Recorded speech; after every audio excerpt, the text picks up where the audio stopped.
कई बार आपने ये सुना होगा कि उम्र के आप इस पड़ाव पे पहुंच गए हैं, आपसे कुछ चीज़ें संभव नहीं हो पाएंगी बिकॉज़ ये कहा जाता है कि age is catching up. But ये कई लोगों के लिए एक मेंटल ब्लॉक है, जो अपनी मेंटल फैकल्टी को डेवलप करते हैं, परसिवरेंस की जो भावना है उसको स्ट्रेंथन करते हैं और जितने भी ऑड्स रहते हैं उनको ना सिर्फ और पार करते हैं बल्कि नाम इस्टेब्लिश भी करते हैं।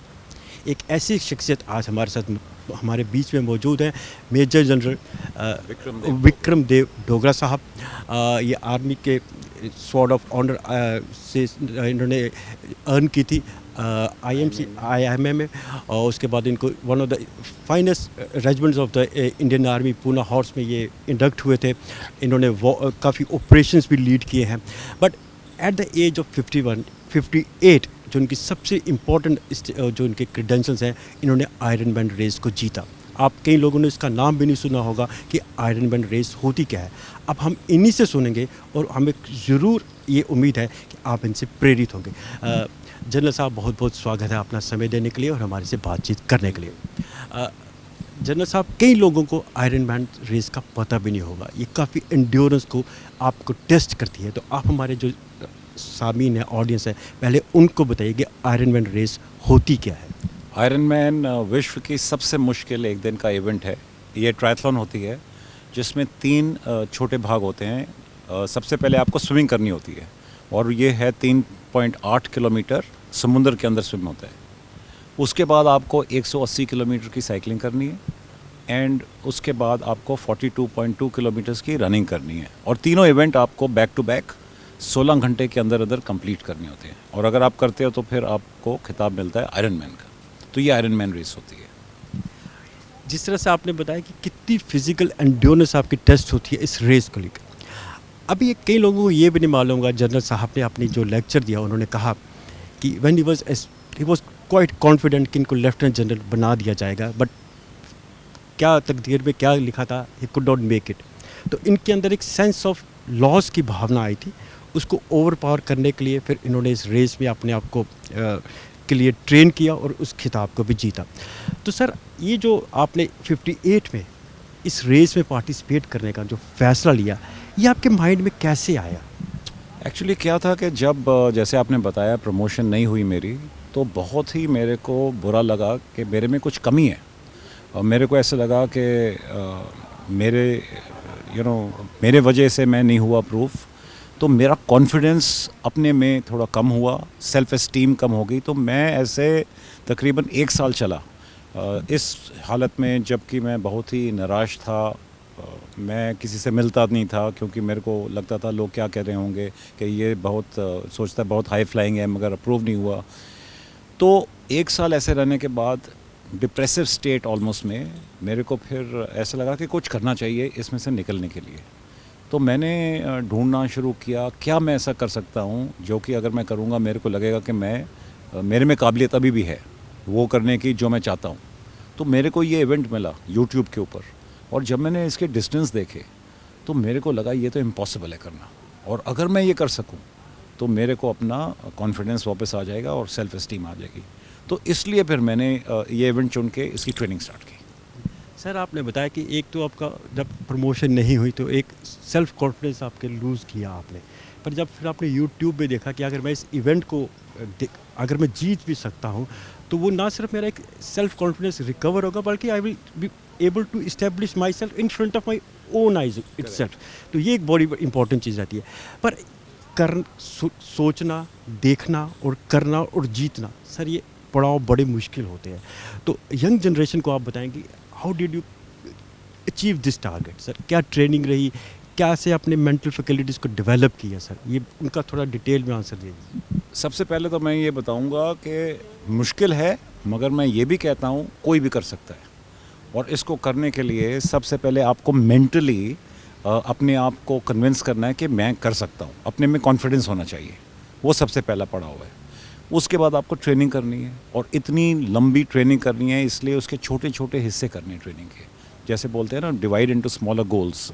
तो मान लो 3.8 किलोमीटर की स्विमिंग है, उसको पहले आप छोटा करो, 500 मीटर करो, फिर 500 मीटर में माहिर हो जाओ तो फिर 1 किलोमीटर, 1.5 किलोमीटर, इसी प्रकार से साइकिलिंग और स्विमिंग भी।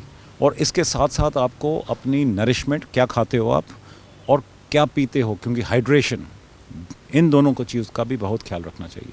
तो इस पूरे का जो मिश्रण करते हो आप, और जब आप परसिवेयर करते हो, इसलिए मैंने बोला था पावर ऑफ परसिवेरेंस के अगर आप ट्राई करोगे तो उसमें इतनी काबिलियत हो सकती है एक आदमी के अंदर कि आप कुछ भी अचीव कर सकते हो। सो अगर यूथ को मैं यही एडवाइस देता हूँ कि अगर वो कुछ करना चाहें तो गोल बनाएं, गोल के बाद उसके पड़ाव सेट करें कि सबसे पहले छोटा स्टेप क्या करना है, फिर नेक्स्ट, और पड़ाव से पड़ाव चलते हुए उनको उनका ड्रीम मिल सकता है अगर वो हार्ड वर्क करेंगे। जनरल साहब ने कहा कि आपको पहले एक मेंटली प्रिपेयर होना पड़ता है, फिर उसके बाद training is the next step, उसको करना पड़ता है। एंड्योरेंस इसमें काफ़ी इंपॉर्टेंट रहती है। वो सारी बातें जनरल साहब ने बताई। पर जनरल साहब ने आप जो अपना स्पीच यहाँ पे जो ऑडियंस को दी थी, उन्होंने ये भी कहा था कि आपको फेलियर क्यों हुआ इसको ज़्यादा हार्ट पे नहीं लेना चाहिए। फेलियर को इवेल्युएट करना बड़ा इम्पोर्टेंट रहता है, और उस इवेल्युएशन के बाद आपने उसको ओवरकम भी करना पड़ता है, और यंगर जनरेशन के लिए काफ़ी इम्पोर्टेंट है। तो जनरल साहब, मैं आपसे ये पूछना चाहता था कि जो कम्पिटिटिव एज है, यंगस्टर्स काफ़ी ज़्यादा हाई ड्रीम्स रखते हैं। Most of the people want to join IIT, IIM, नहीं होता, थोड़ा सा डिप्रेशन सी आ जाती है। आईएएस क्लियर करना चाहते हैं, but the seats are limited and everybody can not make it. तो जो जिनको ये फेलियर की भावना आ जाती है, what should they do, how should they train their thoughts and how should they overcome this sense of loss? इसलिए मैंने आज का जो टॉपिक रखा था वो फेलियर के बारे में रखा था, क्योंकि मेरे को मालूम है ये एक ऐसी चीज़ है जो सब फेस करते हैं। किस लेवल के ऊपर कब टाइम आता है वो सबका अलहदा है, मगर सब फेस करते हैं। तो फेलियर जब अगर हम रियलाइज़ करते हैं कि फेलियर रियलिटी है, और हम फेलियर के लिए तैयारी रखें अपनी, if you are prepare to fail, फिर जब आप फेल होते हो इतना निराशा नहीं होती, क्योंकि आपको मालूम है कि एक आउटकम ये होगा कि मैं शायद फेल हो जाऊँ। तो मैं लोगों को यही एडवाइस करूँगा कि जो भी आप मिशन में जा रहे हो, जो भी आपने गोल सेट किया है, आप ये चल के ये रख के चलो कि एक आउटकम ये हो सकता है कि मेरा गोल पूरा ना हो, और अगर मेरा गोल पूरा ना होगा तो मैं क्या करूँगा, इसमें क्या करना इज़ इम्पॉर्टेंट। क्योंकि जब आप प्रिपेयर्ड हो तो फिर आपका गोल अब नहीं जब मिलता है तो आप 2 स्टेप पीछे लो, आप सोचो क्या कमी रह गई, कहाँ पे सुधार करना है, कौन सा तरीका और इस्तेमाल करना है, और दोबारा तैयारी करो। मगर अगर आप प्रिपेयर्ड नहीं रहोगे तो हो सकता है आपको ऐसी निराशा हो कि आप उसको छोड़ ही दो गोल को, कि मेरे से होगा नहीं। और इसीलिए आप देखते हो कई स्टूडेंट्स ऐसे हैं जो इंसिडेंट आ रही हैं, उनका सुसाइड हो जाता है, कर लेते हैं सुसाइड, तो वो तैयारी नहीं करते अपनी फेलियर के लिए। तो इसलिए it's important to prepare to fail. General साहब ने इम्पॉर्टेंट बात कही कि अगर फेलियर इज़ ए रियलिटी, पर आपने फेलियर को इवेल्युएट करना है। इम्पॉर्टेंट बात है कि आपने क्विट नहीं करना है और डिप्रेशन में नहीं जाना है। इवेल्युएट करें, फेलियर को, रीज़न को पता कर लगाए, और उसको फिर आपने आपको उस ट्रैक में जाके प्रिपेयर करें, then you will achieve success. Am I right sir? You are right. You have to understand failure कि सबको होता है। आप बेस्ट से बेस्ट स्पोर्ट्समैन ले लो, बेस्ट से बेस्ट आर्टिस्ट ले लो, उनके भी दिन से होते हैं जब उनका काम ठीक से नहीं होता। तो निराशा तो सबको होती है, मगर कितनी जल्दी आप अपने निराशा से निकल के बाउंस बैक कर सकते हो, वो इम्पोर्टेंट बात है। और वो आप कर सकते हो अगर आप इसकी तैयारी करके रखो मेंटली। तो जैसे जनरल साहब ने कहा कि फेलियर हर किसी को होगा, पर आपने उसके लिए प्रिपेयर भी करना है, and don't quit. That is a important mantra general साहब हैज़ गिवन, क्योंकि at the age of 58 Ironman को जीतना अपने आप में प्रूव कर सकता है। If he can win this race at this age, तो youngsters can also achieve many Heights.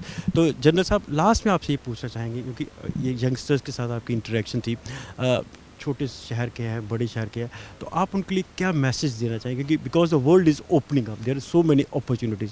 First, how should they harness their thinking and energy, and what goal should they set for themselves depending upon their faculty, mental faculty?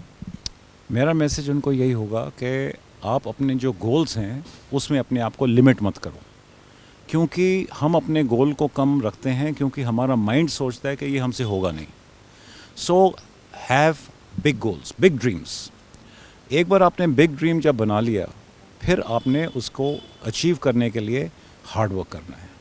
तो big dream, hard work, and इस पूरे काम में आपको patience रखनी है, क्योंकि जब आप किसी भी जर्नी पे निकलते हो, कोई भी आप काम पूरा करने के लिए निकलते हो, तो उसमें टाइम लगता है। या ना हो कि आप स्टार्ट करो और आप देख रहे हो रिजल्ट्स नहीं आ रहे तो आप निराश हो जाओ, और निराशा से आप अपना ड्रीम को ही गिव अप कर दो कि मेरे से नहीं होगा. So I feel have big dreams, work hard, have patience and remain focused और आपका ड्रीम पक्का सच आएगा. ये तो जनरल साहब जिन्होंने बताया कि you have to dream big, failure is a reality, evaluate your failure और perseverance, that is very important. ये एक की मंत्र है सक्सेस का. जनरल साहब आपने अपना समय दिया, कीमती वक्त हमें दिया, यंगस्टर्स को आपने बताया कि what is a way ahead, road to success और परसिवरेंस को किस तरह इंपॉर्टेंट सक्सेस में लाइफ में एक मंत्र रहता है. अगर आप इसको अपना एक जिस तरह से लोग, मैं तो ये कहता हूँ बिकॉज परसिवरेंस के बिना कुछ संभव नहीं होता साहब. जो तो मैं जिस तरह से लोग गायत्री मंत्र पढ़ते हैं वैसे अगर परसिवरेंस का मंत्र भी वो आप रोज़ पढ़ें तो सक्सेस कहीं नहीं जा सकते. Am I right? बिल्कुल, you are absolutely right and therefore perseverance is the key to success. तो जनरल साहब ने बताया persevere is the key to success. तो ये तो जनरल साहब जिन्होंने अपना कीमती वक्त दिया. आज हमने उनसे ख़ास मुलाकात की. हम उम्मीद करते हैं कि आप फिर कभी जम्मू आएंगे, फिर आपसे मुलाकात होगी और इस तरह से आप अपनी गाइडेंस यंगस्टर्स को देंगे. मेरी मदर जम्मू की हैं, मैं जम्मू आता रहता हूँ. ये तो जनरल साहब जिनसे हमने बातचीत की. Thanks a lot for watching this programme.